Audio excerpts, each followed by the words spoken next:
नमस्कार, मैं अंजना और आप देख रहे हैं इन्फिनिटी न्यूज 24। आइए रुक करते हैं आज की बड़ी खबर पर। आईएमएफ ने पाकिस्तान को दिया $1 बिलियन का लोन, भारत क्यों नहीं कर पाया पैकेज के खिलाफ वोट, जानिए क्या है कारण। भारत और पाकिस्तान के बीच तनाव अपने चरम पर है और इस बीच अंतर्राष्ट्रीय मुद्रा कोष यानी आईएमएफ ने पाकिस्तान को $1 बिलियन का लोन दिया है। भारत ने इसके खिलाफ आवाज जरूर उठाई, लेकिन चाहते हुए भी भारत ने इस बेल आउट पैकेज के खिलाफ वोटिंग नहीं कर सका। भारत ने लोन पर ऐतराज दर्ज करते हुए पाकिस्तान के खराब ट्रैक रिकॉर्ड का हवाला भी दिया और फंडिंग का विरोध कर कहा कि पाकिस्तान ने पहले भी जो वित्तीय मदद प्राप्त की है उसका उपयोग सही तरीके से नहीं किया गया है। आईएमएफ कार्यकारी बोर्ड में 25 निदेशक होते हैं जो सदस्य देशों और देशों के समूह का प्रतिनिधित्व करते हैं। यह ऋण स्वीकृति सहित दैनिक परिचालन मामलों को संभालते हैं।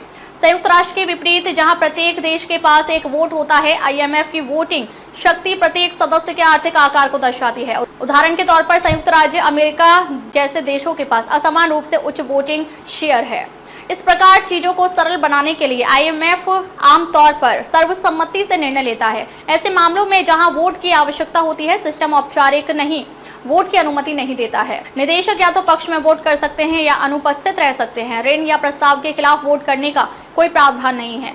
भारत ने हाल ही में पाकिस्तान को ऋण स्वीकृति करने के लिए आईएमएफ में हुए मतदान में भाग नहीं लिया। ऐसा विरोध की कमी के कारण नहीं, बल्कि इसलिए किया क्योंकि आईएमएफ के नियमों के तहत औपचारिक रूप से नहीं वोट की अनुमति नहीं है। मतदान में भाग न लेकर भारत ने आईएमएफ की मतदान प्रणाली की सीमाओं के भीतर अपनी असहमति व्यक्त की और इस अवसर का उपयोग औपचारिक रूप से अपनी आपत्तियों को दर्ज करने के लिए किया।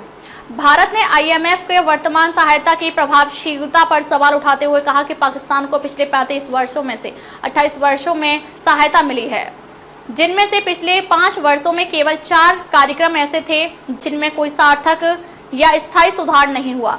भारत ने आर्थिक मामलों में पाकिस्तानी सेना के निरंतर प्रभुत्व को जोरदार ढंग से उजागर किया, जो पारदर्शिता, नागरिक निगरानी और स्थायी सुधार को कमजोर करता है। भारत ने ऐसे देश को धन मुहैया कराने का कड़ा विरोध किया जो सीमा पार आतंकवाद को प्रायोजित करता रहता है। भारत ने चेतावनी दी कि इस तरह के समर्थन से वैश्विक संस्थाओं की प्रतिष्ठा को खतरा होता है और अंतर्राष्ट्रीय मानदंड कमजोर होता है।